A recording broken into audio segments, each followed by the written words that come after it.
좋은 소식들은 안 들립니다. 그러나 우리는 또 주님이 계시고 그렇기 때문에 또 오늘 다 주님이 택해서 불러주셨기 때문에 기쁜 마음으로 찬송 부르면서 모든 것을 다 털으시고 은혜 받으시기 바랍니다. 11월 찬송 301장 지금까지 이런 거죠.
다음은 365장 마음속에 근심 있는 사람 찬송하시겠습니다.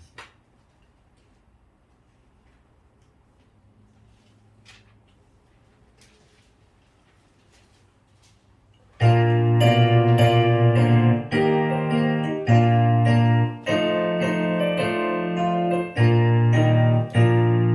마음이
재즈 맡은 우리 구주 찬송하시겠습니다.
같이 사도신경 하시면서 준비를 시작하겠습니다.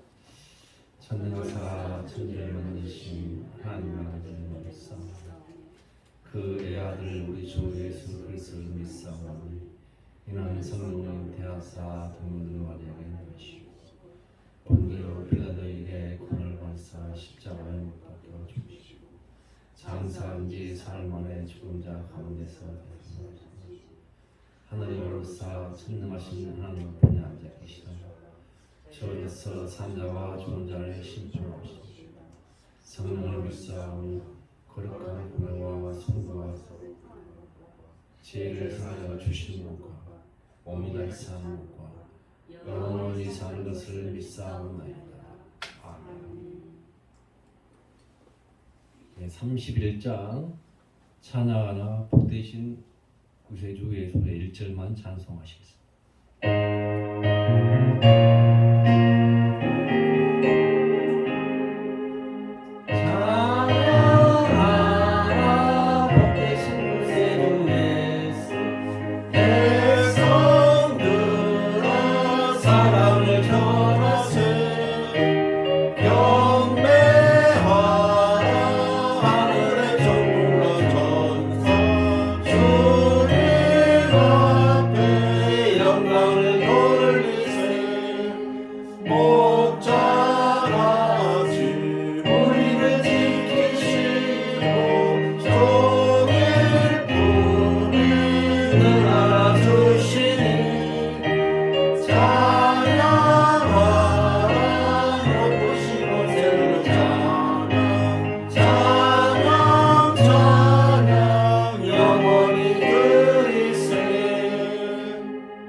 시편 105편 보시겠습니다.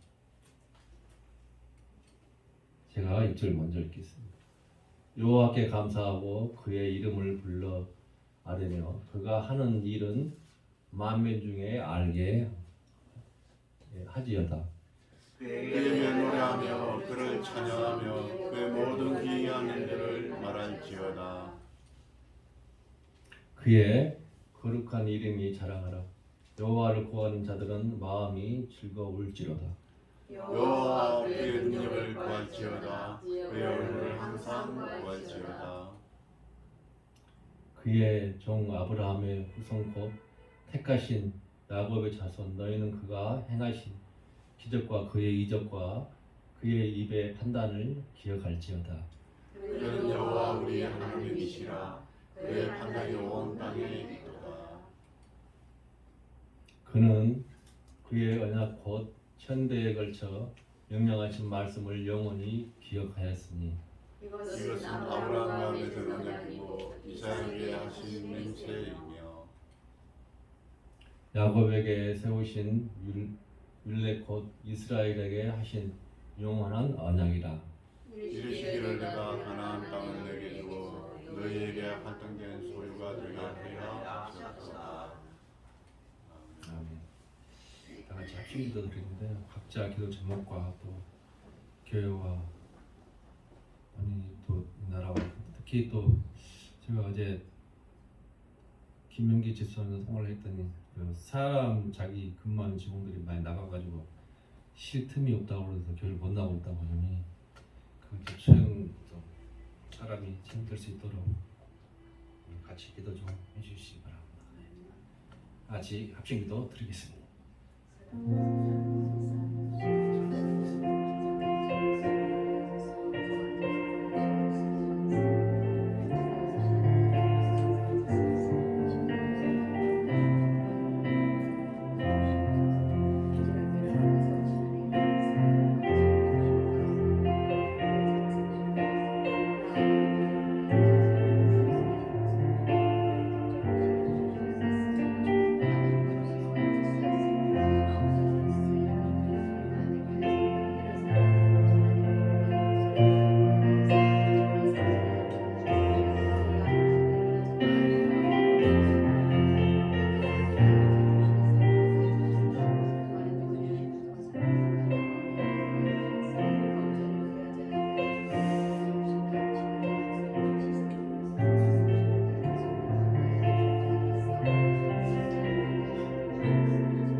사랑과 은혜가 한량심하신 주 여호와 하나님 아버지, 이런 교회 성도님들이 주님 앞에 각자 기도를 세워놓고 기도하였나이다. 주님, 그 기도에 합당한 500일의 계획적 역사가 일어나게 하여 주시옵시고, 주님이 그 기도에 대한 응답이 하늘바를 이루어질 수 있도록 주여 베풀어 주시옵소서. 아버지 하나님, 또한 이번 교회 주님 이 교회가 주님의 두설 수 있는 교회가 될 수 있도록 인도해 주시옵시고, 주님의 많은 열매를 맺고 주님을 위해 많은 은혜가 베푸는 그러한 교회가 될 수 있도록 주여 이끌어 주시되, 이 교회가 주님 실로 주님 보기에 아름답고 모든 이에게 기본이 되는 그러한 교회가 될 수 있도록 주여 베풀어 주시고 이끌어 주시옵소서.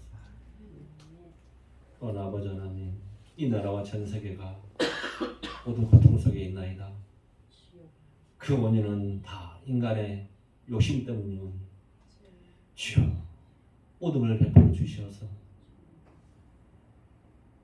주님 이 인간을 사랑하여 주시어서 그 잘못을 주여 주의 보혈로서 다 덮어주시되 우리가 다시 일어나고 다시 주님을 찾고 간절히 주님을 찾을 수 있도록 인도하여 주시되 그 길도 주님이 터 주시옵소서.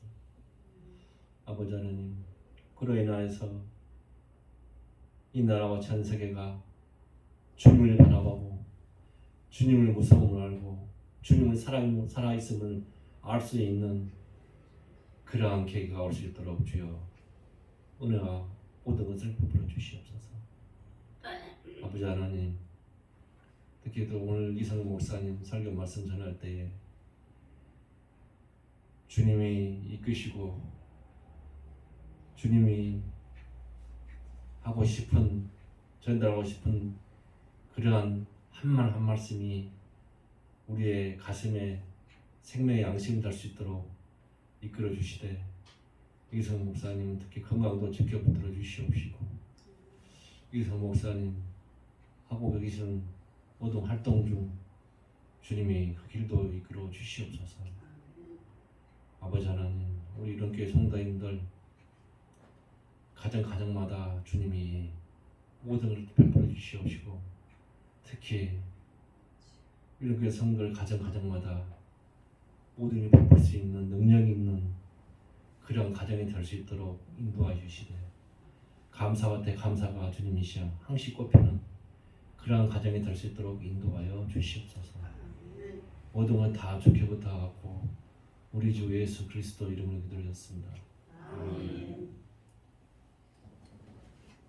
찬송가 254장 내주의 보혈은 1절부터 3절 찬송하시겠습니다.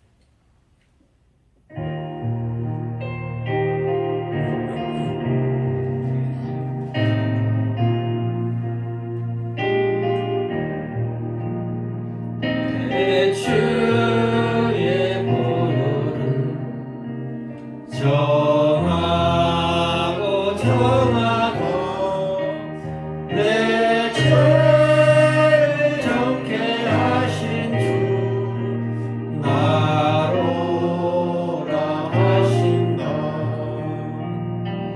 내가 주께로 지금 가오니 십자가의 보혈로 날 씻어 주소서. 약하고 주의로 주께로 나가며 힘주시고 내 주함을 고시서 주시네. 내가 주께로 지금 가오니 십자가의 보혈로 날 씻어 주소서. 나로라 하심은 온전한 믿음과 또 사랑함과 평안함 다 주려 함이라. 내가 주께로 지금 가오니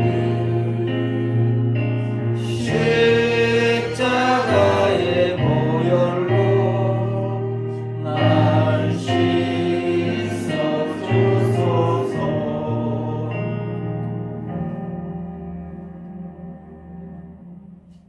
성경 공독은 마가서 5장 2절 말씀 다 같이 봉독하시겠습니다.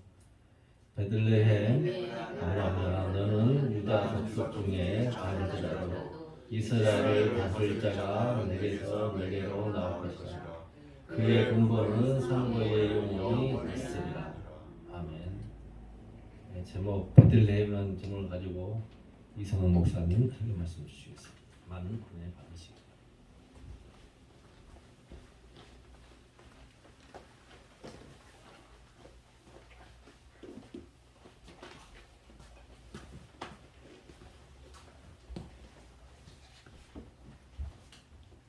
네, 감사합니다. 원래는 저희가 설교를 그 믿음 101, 그 복음 101 이렇게 해서 쭉 하다가 그것을 계속해서 이어나가야 되나 했는데 또 다음 주일에 또 저희들이 그 임직감사 예배로 전정훈 목사님 모셔서 말씀을 전할 것이고 그 본문이랑 제목은 받았어요. 그래서 다음 주 파워포인트도 다 만들었는데 또 이제 오늘 저녁에 이제 올리도록 하겠습니다. 그래서 이제 좀 오늘은 좀 쉬어가는 의미이기도 하고 또 그 제가 이제 요새 주님의 발자국이라는 책을 읽고 있는데 그게 그 아주 가장 최근의 성지에 대한 내용을 담은 거예요. 그래서 보니까 제가 또 은혜가 되고 또 우리 한 달 후면은 또 성탄절이잖아요. 그래서 오늘은 베들레헴이라는 제목으로 이렇게 했습니다. 근데 다음 주 하고 그 다음부터는 이제 우리들이 했던 그런 그 101 그것을 마무리하고 혹시 제가 또 이 읽고 베들레헴 다음엔 나사렛인데 나사렛 내용도 은혜가 되면은 조금 시리즈처럼 성경 그 지역 예수님의 발자취를 따라서 예수님의 생애를 따라서 누가복음에 나온 그 순서대로 그 저자가 다룬 것인데 글도 잘 썼고 번역도 잘했어요. 번역도 아주 이렇게 그 이만큼 두꺼운 책인데 참 잘했더라고요. 마음에 드는 책인데 그래서 그렇게 할까 생각 중입니다. 오늘은 일단은 베들레헴입니다. 그리고 베들레헴이 또 연결되는 건 양이 있어서 제가 양의 나라 뉴질랜드를 다녀왔잖아요. 그래서 베들레헴을 사봤습니다. 자 보십시다. 베들레헴이라는 곳이 뭐냐면 일단은 떡집이라고 되어 있어요. 벳이 그 집이에요. 지금도 이스라엘은 벳 어쩌고 이렇게 나옵니다. 레헴이 이제 그 떡인데요. 레켐이라고 하는데 떡집, 떡이 있는 곳인데 집이에요. 베이트가 집이에요. 자, 베들레헴은 어떤 곳이냐? 베들레헴이 어떤 곳이냐 하기 전에 좀 마음을 좀 익혀야죠. 왜 이 설교를 준비하게 되느냐 생각해 보면 우리의 인생이 베들레헴 같은 것이 아니냐 그런 이제 그 각도와 시각을 가지고 이 설교를 준비했습니다. 우리의 인생이 왜 베들레헴 같을까? 한번 볼까요? 우리의 인생도 슬픔과 기쁨이 있잖아요. 기쁨만 있는 것이 아니라 슬픔도 있어요. 예, 다 같이 있습니다. 어떻게 보면은 기쁨만 있으면 좋겠는데 그 기쁨이라는 것이 슬픔을 이렇게 배경으로 해서 이렇게 있습니다. 그 슬픔을 배경으로 해서 기쁨이 되기도 하고요. 네. 수요 예배 때도 언급을 했지만 뭐 10월 달 마지막 그달 또 이태원에서 또 굉장히 슬픈 일도 있었고 또 세월호를 포함해서 뭐 천안함도 있고 또 연평도 사건도 있고 6.25도 있고 뭐 칼기 폭파 사고도 있고 우리나라에만 그런 것이 아니라 또 다른 나라에도 슬픈 일들이 많이 있어요. 이 세상이 그런 일에게서 그런 일이 면제된 그런 일이 있을 수 없는 세상이 되었으면 좋겠는데 그런 세상은 존재하고 그런 세상이 천국이에요. 그런 세상이 없다면 우리에게 그런 세상을 바라는 마음이 있는 게 우리를 힘들게 할 거예요. 근데 그런 세상이 존재하는데 아직 그런 세상이 아닙니다. 그래서 아직 이 세상이기 때문에 슬픔이 있고 그럼에도 불구하고 이 세상이 그 세상을 바라보기 때문에 기쁨이 있는 것인데 베들레헴은 그럼 어떤 의미에서 슬픔과 기쁨이 있는 곳이냐? 베들레헴은 역사적으로 구약에서 그 라헬이 죽은 곳입니다. 라헬이 누구냐면 그 이스라엘이 레아하고 라헬하고 결혼했잖아요. 야곱이. 그래서 야곱이 아주 사랑하는 아내인데 이제 라반의 집에서 나오다가 베냐민을 낳으면서 죽어요. 근데 그 죽은 장소가 베들레헴이라고 합니다. 그러니까 참 슬픈 일이죠. 다른 사람들이 죽기 전에 그 야곱도 아니고 그 아들들도 아니고 그런데 다른 여종들도 안 죽고 그랬는데 라헬이 이상하죠. 참 가장 사랑하고 가장 예뻐하고 정말 7년을 하루같이 봉사했던 그 라헬이 먼저 죽어요. 사실은 이게 어떻게 보면 나중에 보면 그 요셉 이야기하고 연결되는 거예요. 라헬에게서 낳은 첫 아들이 요셉이거든요. 그러니까 12아들이 있어도 위에 10아들은 다 레아와 또 빌하와 그 레아의 종과 라헬의 종에게서 낳은 아들이고, 내가 사랑하는 이제 이른바 내 아내, 내가 예뻐하는 아내가 낳은 첫 아들은 요셉이에요. 요셉이라는 이름의 뜻은 더 낳았으면 좋겠다라는 뜻이어서 요셉이에요. 근데 더 낳으려고 해서 두 번째를 낳았는데 그게 베냐민이거든요. 근데 베냐민은 뭐냐면 보라 아들이라 그런 뜻이었대요. 근데 아들인 거 확인하고는 나이를 죽어요. 그러니까 요셉과 베냐민의 사이는 굉장히 가까운 사이입니다. 이제 다른 형제들은 배다른 형이고 여기는 자기 친동생이고, 그래서 창세기 그 요셉 이야기는 베냐민을 중심으로 해서 움직여지는 것이죠. 야곱의 입장에서는 너무나 슬픈 일이죠. 또 기쁜 일이기도 합니다. 아들이 태어났으니까. 근데 그 아들이 태어남을 통해서 자기 아내가 죽었습니다. 또 하나는 또 기쁨과 슬픔의 장소인 것이 룻기의 배경이 이제 베들레헴인데, 왜 룻기의 배경이 되냐면 그 룻의 시어머니 나오미 있지 않습니까? 나오미가 그 기근을 피해서 모압으로 피해 갔습니다. 그래서 이제 아들 둘을 결혼시켰는데 기근을 피해 간 곳에서 자기 남편과 아들 둘을 다 잃고 자부 둘만 남았는데, 그 중에 한 자부는 돌아가고 한 자부가, 돌아가게 한 것도 착한 일이죠. 끝까지 자기를 붙여쳐서 돌아왔을 때, 그때 돌아올 때는 나 너무 창피하다. 정말 동네 창피하다. 내가 이것을 고상하게 표현했어요.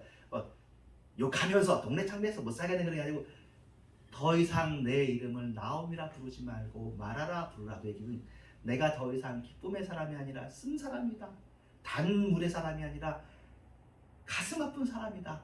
내가 잘못했는데 그 잘못한 우리가 잘못한 거죠. 우리 가족 전체의 잘못 때문에 기근을 피해서 도망갔던 곳에서 내 남편과 아들 둘이 다 죽고 나만 이렇게 남았다. 그리고 그 당시 여자 둘만 살아남았으니 생산수단이 없는 거잖아요. 실제로 이 두 사람이 어떻게 사냐면 이삭을 주워서 살아요.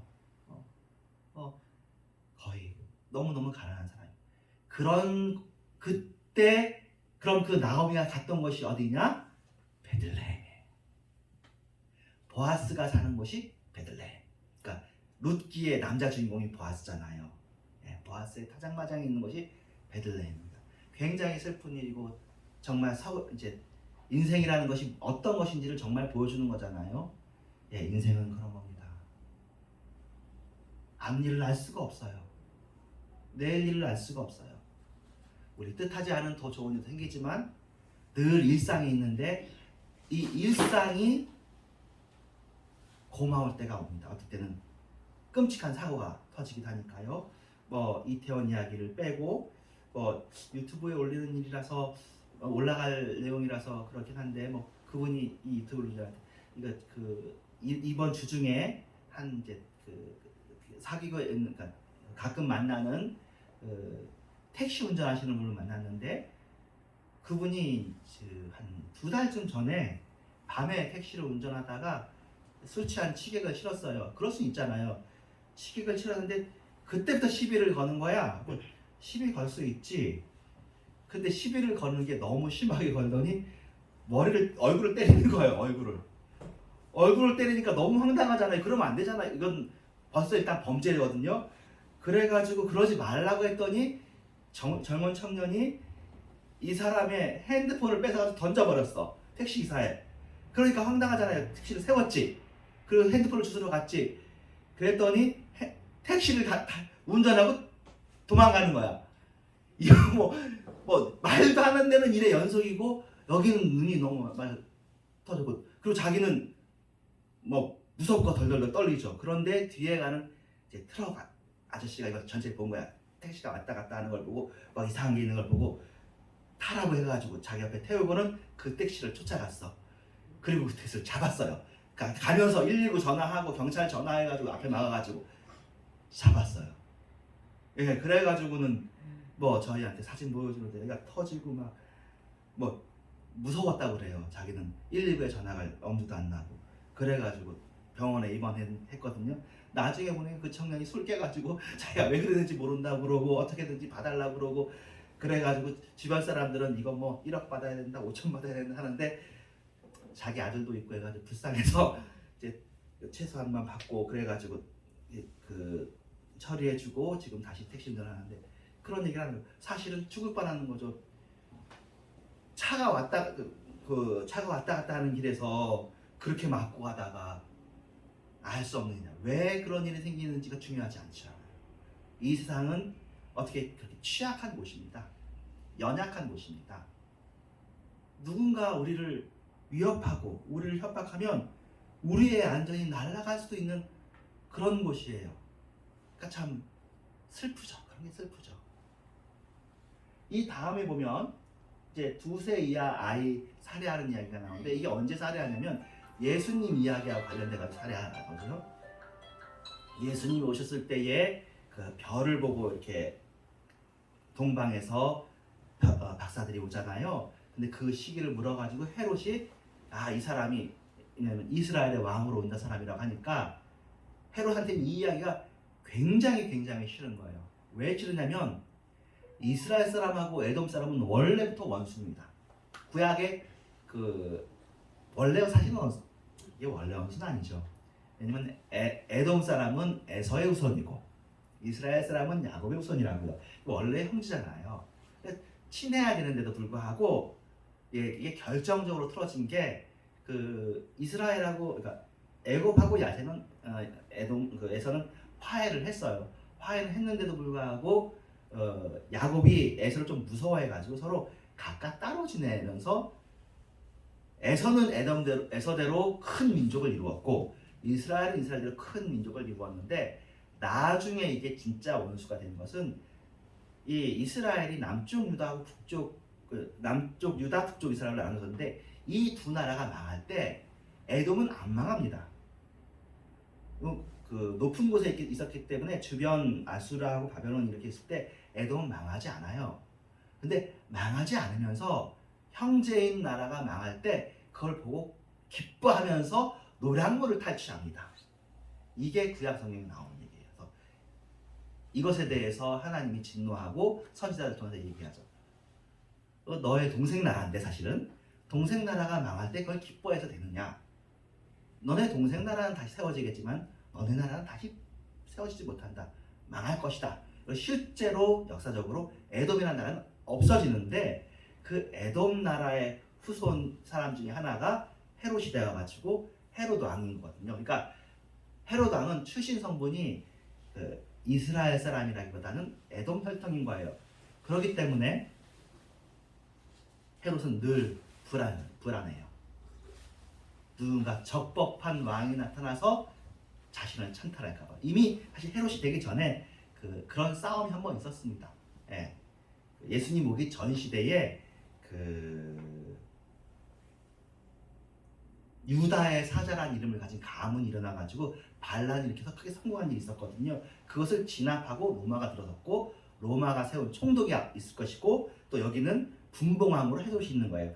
헤롯이 굉장히 교묘한 정치가라 당대에 한 60에서 100년간을 지배하는 사람이에요. 그 가문이. 헤롯이 대헤롯, 아버지 헤롯이 있고 아들들이 있는데 이 아들들까지 이 살 때에 예수님이 등장하거든요. 그러니까 적법한 이스라엘의 왕이 온다니까 헤롯이 생각할 땐 정치적인 왕이고 군사적인 왕이잖아요. 그러니까 아예 씨를 말려야 되겠다고 생각하고 2살 이하의 아이들을 죽이는 일들을 하게 됩니다. 하나님이 살아계시면 그걸 막아야 되잖아요. 이건 영아 살해인데 그 일대에 그래서 베들레헴이 아이를 잃어버린 마을이라는 거예요. 베들레헴과 그 일대가 너무너무 슬픈 일입니다. 너무너무 슬픈 일입니다. 이 세상은 그런 것입니다. 우리는 철통 같은 안전을 나의 안전은 완전히 보호받아야 된다고 생각하는데 생각보다 물론 최선을 다해야죠. 우리가 최선을 다해서 조심하고 애를 쓰고 그러고 싶지만 우리도 건강하고 싶고 오래 살고 싶고 우리 아이들도 보호하고 싶고 안전과 보호가 필요한데 느닷없는 공격들이 올 수가 있는 사건과 사고가 생길 수 있는 그런 세상에 우리가 살고 있습니다. 그것이 베들레헴이라는 곳이에요. 그것이 우리의 인생이라는 곳이에요. 근데 거기에 예수님이 오시는 거죠. 베들레헴. 예수님에 대한 시몬의 예언도 슬픔과 기쁨을 같이 합니다. 시몬이라는 나이 드신 분이 예수님에 대해서 예언을 하는데 마리아가 이제 임신하였을 때 그래가지고 예수님을 데리고 갔을 때 시몬과 안나 남자 중에 대표, 여자 중에 대표가 있었습니다. 그 메시아가 올 것을 기다렸던 사람입니다. 시몬의 예언 중에 뭐가 있냐면 이 아이는 찌르는 칼이 되어서 너를 슬프게 할 것이다. 그런 얘기를 마리아한테 합니다. 이 아이는 많은 사람을 돌아오게 될 아이인데 그러나 너한테는 슬픔이 있을 것이다. 이게 나중에 보면 십자가에서 완성되어지잖아요. 그죠? 예, 베들레헴은 기쁨을 담고 있지만 슬픔이 그 안에 있는 그런 곳입니다. 인생이라는 것이 항상 즐거움만 있었으면 좋겠지만 슬픔도 있을 수 있다. 어쩔 수 없구나. 심지어 예수님 곳조차도 예수님이 태어날 그 곳조차도 슬픔과 기쁨이 섞여 있는 그런 것입니다. 모든 인생에는 기쁨과 슬픔이 함께 있는데 베들레헴 그것도 그런 것입니다. 어떻게 보면 베들레헴이 떡집인데 그 떡은 무슨 떡이에요? 사람이 떡으로만 살 것이 아니라 하나님의 말씀으로 살 것이다. 그것을 의미하는 것인지도 몰라요. 우리가 떡으로는 육신을 살 수 있지만 베들레헴에서 우리가 진정으로 먹어야 될 건 무엇입니까? 하나님의 말씀이신 예수 그리스도시니까. 예, 우리가 인생을 살면서 정말 슬픈 일만 생각하면 정말 세상 살기 싫고 힘들고 하지만 이 힘들고 어려운 이 세상에 소망이 되시는 분, 우리의 목자가 되시는 분, 예수님이 계셔서 우리의 별이 되어 주십니다. 두 번째, 목자. 이 베들레헴은 일단 별명이 다윗의 고향이에요. 다윗의 도시 베들레헴입니다. 그러니까 다윗이 왜 중요하냐면은 메시아가 그리스도가 다윗의 후손으로 오는 건데 그 사무엘 있지 않습니까? 그 이스라엘의 1대 왕 사울을 사무엘이 기름 부어서 세웠어요. 그런데 사울이 잘못하는 거예요. 이상하죠? 하나님이 사실은 근데 사울이 잘못하는 것은 예건되어 있는 것 같아요. 왜냐하면 하나님께서 왕을 세우려고 세운 것이 아니라 백성들이 하나님이 왕 되는 것을 싫어해서 사실은 하나님이 유일한 왕인데 우리에게도 왕을 주소서 그렇게 해서 왕을 세운 게 사울이거든요. 우리도 왕이 있어서 다른 나라들처럼 우리를 대표할 사람이 있었으면 좋겠습니다. 그거예요. 하나님이 얘기해요. 그 사람은 너네들 위해 군림할 것이고 너네들의 자식을 종으로 섬길 것이고 너네들의 자식을 군대로 데려갈 것이고 너네들에게 세금을 매길 것이고 그런데도 필요하냐? 나는 너네들한테 그렇게 하지 않을 것인데 그래도 괜찮냐? 그래도 달라 그래서 왕을 줍니다. 그게 사울 왕이에요. 지금까지도 뭐 우리가 다 그렇게 살잖아요. 누군가 대표를 세우고 어떻게 보면 대표를 세운다는 얘기가 사실은 그냥 얼굴인 것인데 안타깝게도 사람 위에 사람 없고 사람 밑에 사람 없는데도 사람 위에 차별이 생기는 것처럼 그런 일들이 일단 왕이라는 단어에 잡혀 있는 것입니다. 그런데 이 사울왕이 실패했을 때 하나님께서는 더 좋은 왕을 예비하시는데 사무엘에게 내가 지시할 사람한테 가서 기름을 부으라고 해요. 그래가지고 지시하는 장소가 보니까 베들레헴인 거예요. 베들레헴에 갔더니 한 집이 있는데 이새가 있고 여러분이 아시는 것처럼 아들들이 쭉 있는데 큰아들도 잘생겼고 둘째 아들도 잘생겼고 셋째 아들도 잘생겼는데 잘생긴 아들, 키 큰 아들 다 빼놓고 하나님이 다 아니래. 그럼 내가 여기 왜 왔어요? 하나님이 한 명 더 있대. 이 중에 자리에 없는 아들이 있느냐 했더니 막내 아들이 있는데 지금 어디 갔냐면 일하러 갔다는 거예요. 아버지 생각에도 이 아들은 사무엘 선지자가 왔을 때 우리 집을 대표할 사람이 아닌 거야. 왜 그런 글쎄요. 그 당시 이새의 마음에 대해서 우리가 다 알 수는 없지만 한 가지 분명한 건 다윗이 거기에 대해서 화내지 않았던 것 같아요. 예, 집안 행사인데 나는 빼고 하는 거야. 나는 빼고 나는 뭐해? 나는 이제 이른바 설거지하고 밥 차리고 그러니까 목동일하고 가는데 이거 사실은 그 종시켜도 될 거 아니에요. 그 집이 튼튼했으면 종이 해야 될 일 같은 일을 시켰는데 그냥 가는 거야. 나중에 보면 다윗이 그 뒤에도 심부름을 엄청 잘해요. 이 심부름이라는 게 중요한데 여러분 사도 있잖아요. 신약에 보면 사도도 결국 보냄을 받은 사람이에요. 뭐 하라고 보냄을 받는? 심부름하라고 보낸 사람이에요. 우리는 하나님 심부름하면 되는 거지 뭐 특별히 우리 일을 하는 건 아니거든요. 그러니까 아주 다윗이 심부름을 잘하는 사람이었어요. 그래서 심부름을 가했던 다윗을 데리고 왔는데 사무엘이 보기에도 또 하나님 보기에도 그 오크가 몰아가지고 그에게 기름을 붓죠. 그래서 그 다윗의 고향이 메시아의 고향인데 나중에 보면 다윗의 직업인 그 목자가 결국에는 하나님의 직업으로 이렇게 승화가 되어집니다. 하나님을 목자라고 불러요. 목자. 그리고는 우리가 예수님을 뭐라고 불러요? 선한 목자라고 불러요. 제가 이번에 이제 설교 준비하면서 생각해 보니까 왕보다 목자가 더 좋은 말일 수도 있겠구나라는 생각이 들었어요. 이제 동의하실 수도 있고 동의하시지 않을 수도 있고 신학적으로 제가 의미 있는 얘기는 아니고 또 목사님들이 얘기할 때 그 목사님들하고도 뭐 의논해 본 건 아니고 그냥 제가 생각하기에 그런 거예요. 왕은 같은 사람이잖아요. 사람 중에 누군가 하나를 딱 떼어내어서 물론 선출할 수도 있지만 자기가 싸워서 이겨서 왕이 될 수도 있겠지. 힘이 세니까 나를 따르라 했을 수도 있겠지. 그래서 어쨌든 그래가지고 세워진 왕은 이 왕 제도를 지키기 위해서 비용이 많이 발생합니다. 그래서 사람이 왕을 위해 존재하는 게 왕이에요. 물론 왕도 기여를 해야죠. 왕도 그래가지고 전쟁할 때는 나가서 싸워줘야 되고 백성을 지켜줘야 되고 해죠. 그런데 보니까 제 생각이에요. 목자하고 양은 전혀 달라요. 왕하고 백성은 같은 종류야. 그러니까 같은 사람이에요. 근데 목자하고 양은 종류가 달라. 이게 더 맞는 것 같은 게 우리는 다 양이야. 우리는 다 양인데 목자는 사람인 거잖아요.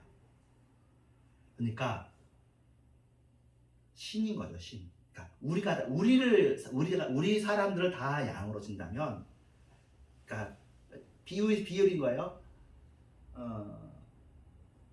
목자 대 양은 누구 대 사람 이런 건데 양은 대체적으로 그거거든요. 자기를 보호할 능력이 없고 순하고 누군가 이끌어줘야 가고 그게 양의 특징이래요. 우리는 우리 생각에는 우리가 똑똑하고 우리를 이끌어줄 필요가 아무도 없고 우리 나름대로 훌륭하지만 하나님이 볼 땐 우리는 다 양 같은 거예요. 누군가 보호해주지 않으면 안 되는 존재들이야. 그래서 하나님이 실제로 목자로 오시는 거죠. 아, 그렇구나. 왕은 제 생각에 왕은 주로 섬김을 받는 게 일이라면 목자는 진짜 섬기러 왔구나. 인간 세상에서의 목자는 달라요. 인간 세상에서의 목자는 뭐예요? 우리가 목자에게 돈을 주든지 뭐 통싹을 줘가지고 양을 섬기는 거예요. 그런데 인간 전체를 양으로 본다면 아니 그리고 만약에 그 사람 그냥 양들이 있어요. 양들이 쭉 있어. 내가 사람이에요. 가만 놔두면 양들이 죽을 것 같아. 그래서 양들을 이끄는 거야. 내 일이 아닌데 양들의 이익을 위해서. 제가 보기에 목자의 역할은 그런 거예요. 하나님께서는 우리의 이익을 위해서, 우리의 유익을 위해서 자신을 버리고 자신을 내려놓고 성육신이 하셨다는 얘기죠. 목자로 오셨다는 거죠. 왕은 사람 중에 뭐 선출하든 자기가 스스로 올라가는 것이지만 목자는 다른 거구나. 제 생각엔 그런 생각이 들었습니다. 그래서 목자라는 말이 참 귀한 말이다 라는 생각이 들었고, 그런 의미에서 이제 목회라는 말도 정말 조심스럽게 잘 사용해야 되겠구나. 참된 목사님은, 참된 목회자는 누게 오직 하나님뿐이죠. 예수님이 말한 거죠. 누가 선생님이겠느냐? 그런 것처럼 참된 교회의 주인은 하나님이셔요. 그리스도 교회의 머리는 그리스도시고 우리가 그 일을 어떻게 이름을 목사라고 불러서 또 우리에게 또 장로라고 불러서 우리를 지도자라고 불러서 예수님은 지도자라 부르는 받지 말라고 하지만 어쨌든 우리가 장로로 또 목사로 권사로 지도자로 불렀을 때는 얼마나 우리가 두렵고 떨림으로 이 사역을 감당해야 되겠구나. 그런 생각이 들어졌습니다. 감사한 거는 최근에 이제 또 다른 문헌을 보니까 이제 목자 말고도 양들 중에도 리더 양이 좀 있대요. 그럼 그 리더 양들은 목자처럼 인도하는 것은 아니고 그 양들과 같이 있으면서 조금 이렇게 인도하는 그런 수도 있다니까 혹시 그 정도의 역할을 할 수도 있겠죠. 그럴 때는 양과 양 같은 양이니까요. 근데 예수님은 달라요. 양이 보지 못하는 것을 보시는 분이 목자예요. 그러니까 사실은 여러분들이 저한테 기대하는 것들도 그렇고 우리들이 리더한테 기대하는 게 그거잖아요. 우리들이 보지 못하는 걸 봐줬으면 우리를 인도해 줬으면 하는 건데 제가 알거든요. 똑같아요. 사람이에요. 사람일 뿐이에요. 예, 물론 본다고 하겠지만 어쩔 수가 없어요. 근데 물론 그 리더가 있는 건 되게 도움이 되는 일이에요. 리더가 없는 것보다는 확실히 도움이 됩니다. 없으면 사분오를 하니까. 그렇지만 그런 의미에서 모든 리더 서적이나 리더 다 은퇴한 다음에 다 하는 게 리더는 외롭다고 얘기하거든요. 외로울 수밖에 없죠. 자기는 모르는데 아는 척 해야 되잖아요. 근데 아예 모르는 건 아니겠죠. 아예 모르는 건 아니고 하지만 누구도 하나님은 아니에요. 그러니까 사실은 정말로 하나님이 우리의 리더가 되어지도록 우리는 기도해야 되는 거죠.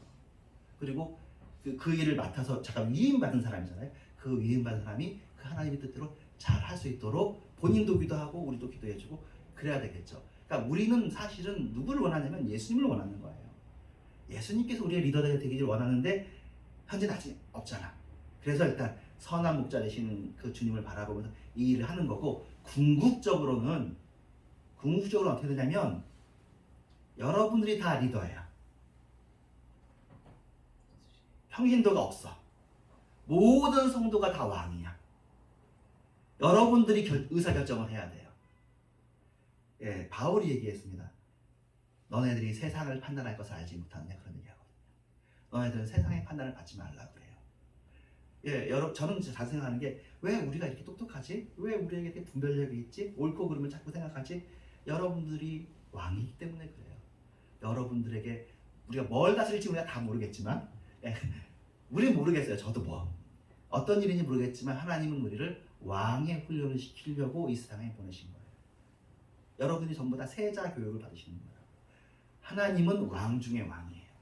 우리는 전부 다 왕이고, 그러니까 우리가 하나님을 왕으로 섬기면 하나님 밑에 있는 사람은 누구나 다 왕이거든요. 하나님과 우리 사이에 다른 개입은 없어요. 카톨릭은 이 중간에 사제들을 막 치는데 다른 중보자는 없습니다. 예수님만 중보자고 예수님이 왕이셔요. 다른 구원이 없고 다른 중보자가 없어요. 여러분이 다 중보자예요. 근데 우리가 이 일을 돕느라고 리더들도 있고 그러는 거죠. 자, 그래서 다 얘기했죠. 왕과 목자의 차이 얘기했고 예수님이 참된 목자라는 얘기했고 우리도 좋은 목자가 되자. 그러니까 목자의 마음은 사실은 뭐냐면 돕고 돌보는 거예요. 돕고 돌보는 거.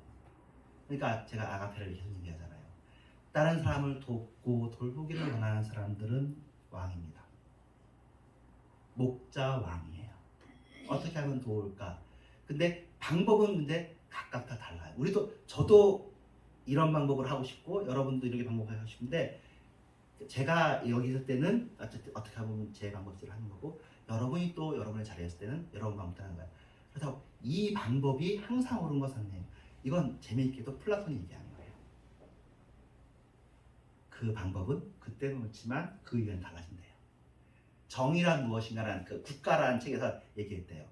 뭐 하나를 정의라고 얘기할 수 없대. 그때는 정의지만 이때는 정의가 아니에요. 그러니까 플라톤도 똑똑한 거죠. 정의는 어디에 있어요? 하나님한테 있는 거예요. 이 세상 안에는 한때 정의였던 것이 바뀌어요. 상황이 바뀌면 그렇게 하면 안 되는 거야. 그래서 계속 우리의 마음속에 그리스도의 마음이 있는 것이 중요하지, 이 한 가지 방식을 계속 고집하는 것이 실수가 될 수도 있는 거죠. 자, 세 번째 이야기. 쉴 곳이 없으셨던 예수님. 베들레헴에 예수님이 쉴 곳이 없었다는 얘기는 여러분이 잘 압니다.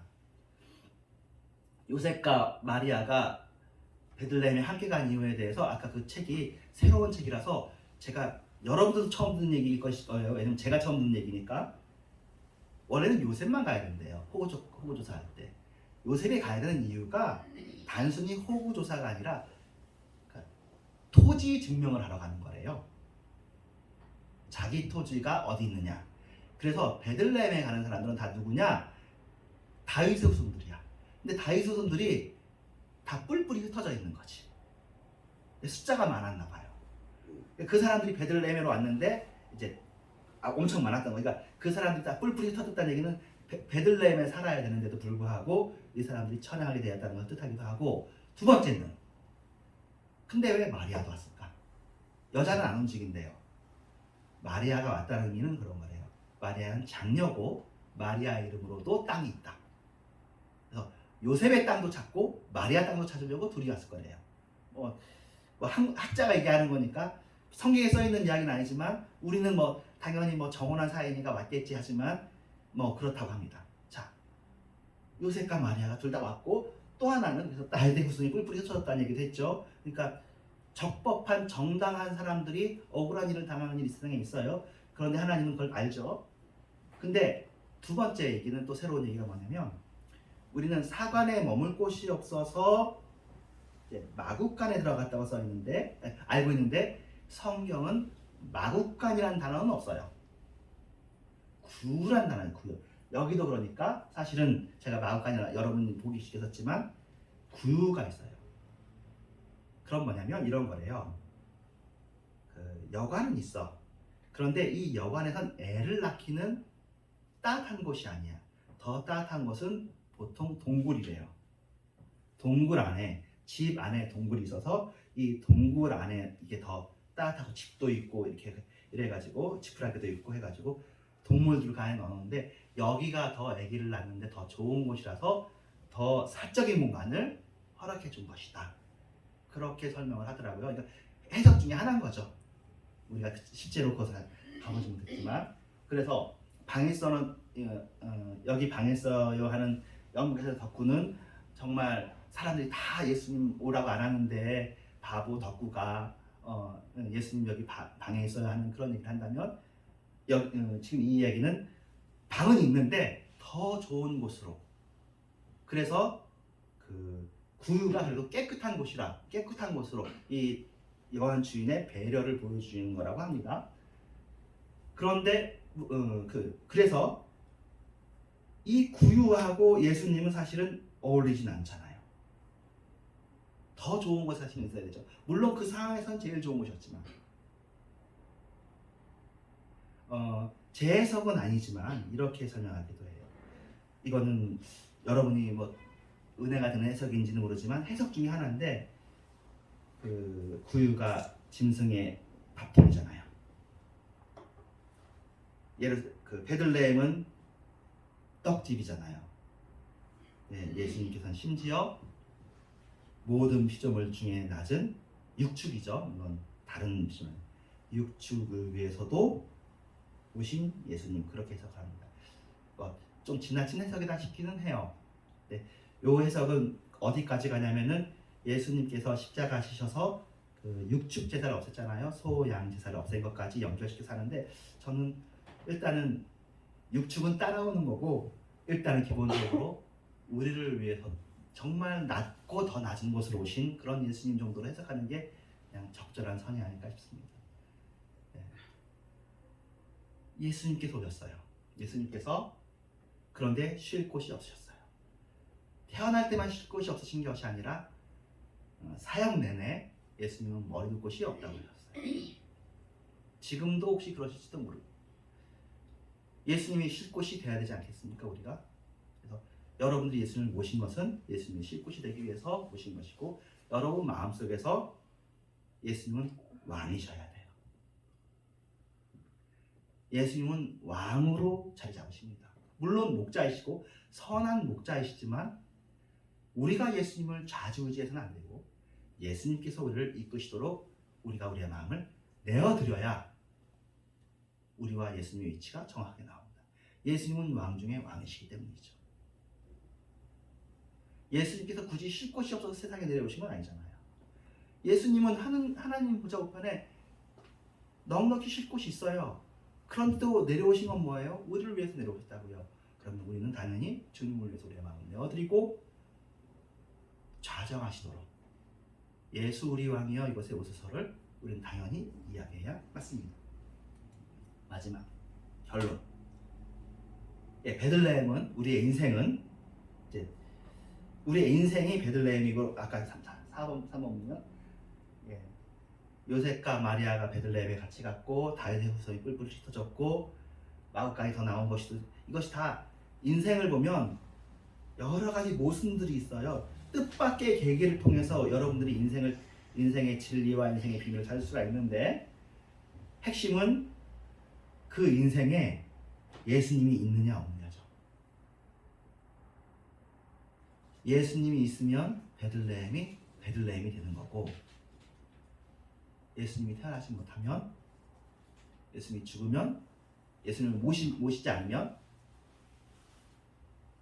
베들레헴이 아닌 그냥 무명의 장소가 되는 거죠. 여러분의 인생이 베들레헴이 돼야 되지 않겠어요? 예수님이 거하시는 곳, 예수님이 임하시는 곳. 그렇게 되면 베들레헴은 신적인 역전이 있는 장소 이렇게 우리가 기억하면 좋겠습니다. 역전이라는 역전승이 참 이렇게 가장 짜릿한 거잖아요. 다윗은 막내고 목동이었는데 그 형들보다도 뛰어난 것이 아니라 더 훨씬 뛰어나서 이스라엘 전체를 대표하는 왕이 되었습니다. 예수님은 뿔뿔이 흩어진 패족, 그러니까 잊혀진 왕족의 왕족인 아빠, 잊혀진 왕족인 엄마를 두고 있는 사람이고 어떻게 보면은 약혼 중에 임신이 됐기 때문에 약간 사생아 비슷한 출생에 대해서는 참 어려운 상황이거든요. 그런데 그 예수님을 들러일으켜서 만군의 주 메시아로 삼아주셨습니다. 예수님이 계셨던 나사렛도 마찬가지고 베들레헴도 특징이 그거예요. 너무나 미약한 곳인데 중요한 곳이 되었다. 마지막으로 우리들이죠. 우리들도 신적인 역전이 우리 안에서 우리를 일으켜 주십니다. 우리야말로 연약하죠. 우리를 누가 알아주나요? 여러분이 여기 왔다 갔다 하는 것이 뭐 CNN에 나오거나 우리가 예배를 드렸다 하는 것이 뭐 KBS에 나오거나 YTN에 나오거나 그런 건 아니잖아요. 드디어 이런 교회가 예배를 드렸습니다. 막 카메라에 쫙 서 있고 막 뉴스에 나오고 그런 건 아니에요. 우리는 그렇게 뉴스에 나오고 뭐 장관이거나 의원이거나 뭐 교수거나 총장이거나 뭐 이런 사람들에게 스포트라이트가 가는 것, 배우거나 그걸 당연하게 생각합니다. 우리들은 우리 자신을 소홀하게 하찮게 생각할 수 있습니다. 하나님은 그렇게 생각하지 않습니다. 하나님 보시기에 여러분 한 사람 한 사람은 너무나 소중합니다. 여러분 한 사람 한 사람이 베들레헴이고 예수님께서 그 가운데 거하실 신적 임재의 거소이기 때문에 잠시 거하시는 것이 아니라 좌정하실 수 있는 곳이 사람입니다. 한 번 거하신 다음에 내주하시겠다고 하십니다. 내 안에 주님이 거하시면 이거보다 더 좋은 일이 없습니다. 그 주님은 천하를 만드신 분이시고 이 천하가 지나가도 내 말은 없어지지 아니하리라 했던 그 말씀이 내 안에 거하시는 건데 우리도 없어지지 않는 거예요. 절대 안전이 우리에게 확보되는 거죠. 우리의 눈이 날아가고 손발이 날아가도 날아가는 게 아니야. 다 자차. 이 세상에 태어나서 예수님을 안다는 일은 값진 진주를 찾은 장사꾼과 같고 값진 보배를 그 밭에서 찾은 사람과 같은 거잖아요. 이 세상 그 무엇보다도 귀한 것이 예수 그리스도이기 때문에 이 베들레헴이 되기 위해서 사람들이 애를 쓰는데 어디가 베들레헴이냐고 사람 찾아가는데 주님이 계신 그곳이 베들레헴입니다. 여러분이 베들레헴입니다. 여러분 속에 거하신. 근데 예수님은 이제 등에 업은 3년 찾는다고 예수님을 마음에 두고도 그리고도 돈 찾고 성공 찾고 출세 찾고 이렇게 다니면 주님이 이제 계시면서 보겠죠. 이제 안타까운 거죠. 우리가 찾고 지향해야 될 건 예수 그리스도예요. 이걸 돌리는 일을 하려고 2000년 동안 교회에서 말씀으로 설교로 이렇게 하는데 다시 한번 우리의 마음, 우리의 정체성을 세우시기를 주님의 이름으로 축원합니다. 아멘. 네, 기도하겠습니다. 하나님 감사합니다. 주님을 사랑하는 주님 찬양합니다. 우리가 베들레헴입니다. 우리가 주님께서 거하시는 곳입니다. 우리가 왕입니다. 물론 우리가 이 세상 보기에는 왕이 아니고 이 세상 보기에는 보잘것없는 자들이지만 우리가 또 왕이 되는 걸 원하는 건 아니지만 우리가 사람을 사랑하는 목자가 되기를 원합니다. 사람을 돌보는 목자의 심령을 갖기를 원합니다. 왕이 그런 것이라면 우리가 그 일을 섬기하여 주시옵소서. 또한 우리가 다른 사람의 평가에 나 자신을 맡기는 것이 아니라 하나님이 우리를 보는 그 평가로 우리 자신을 평가함으로 말미암아 자존감이 높고 자기 정체성이 확보된, 그래서 행복하고 평안한 절대 안정이 확보되는, 절대 평안이 확보되는 여기 한 사람 한 사람이 되게 하여 주시옵소서. 예수님의 이름으로 기도합니다. 아멘. 행복 1절만 해보겠습니다.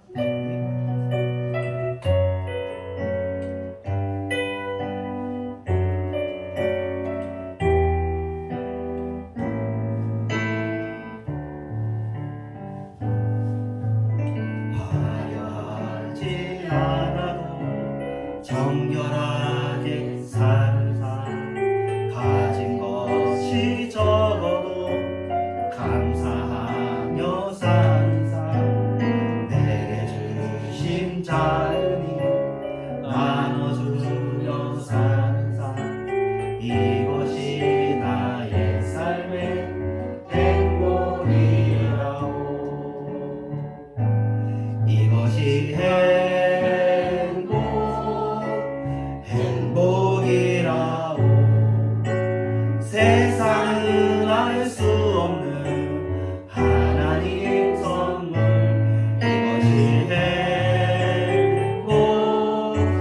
행복이라오.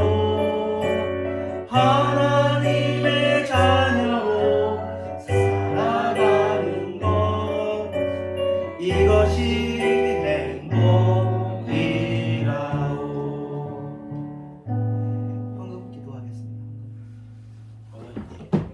네, 감사합니다. 기도하겠습니다. 하나님 감사합니다. 우리가 헌금 주님께 드려서 감사합니다. 우리 이런 교회가 이렇게 항상 서로를 보면 웃고 따뜻하고 또 예배가 살아있고 또 그렇게 해주셔서 감사합니다. 우리의 마음속에 정말 어두운 마음이나 나눠지는 마음이나 불편한 마음이 없고 서운한 마음이 없고 이렇게 늘 정말 변함없이 그렇게 주님 날 때까지 그렇게 살다가 또 저에게 오시는 또 이렇게 좋은 분들 우리가 최대한 섬기고 또 행복하게 교제 나누면서 이렇게 살다가 주님 앞에 나가게 하여 주시옵시며, 할 수 있는 건 저희들의 자녀들과 저희들의 손자들이 주님을 믿는 우리의 마음이 그들의 마음속에도 있게 하여 주시옵소서. 예수님의 또 귀한 예물 주님께 올려드리오니 받아 주시옵시며 예수님의 이름으로 기도합니다. 아멘. 네, 주기도문하고 축도하겠습니다. 하늘에 계신 거룩하게 받으시고 나라의 마옵시며 이 잔을 저지만 같이 땅에서 내려오십니다. 오늘 비로의 양식을 주시고 우리가 우리에게 지은 죄를 사하여 주고 같이 우리의 죄를 사하여 주시고 우리 죄를 말게 하시며 대행하고 권세와 영광이 아버지께 영원히 있사옵소서. 아멘. 때가 찬 지금은 교회에 말하신 예수 그리스도의 은혜와 하나님의 사랑과 성령의 역사하심이 주님을 변함없이 사랑하는 모든 주민들 위에와 이런 교회 위에와 전 세계 교회 위에 주님의 다시 오심 위에 이제부터 영원토록 함께 계실지어다. 아멘.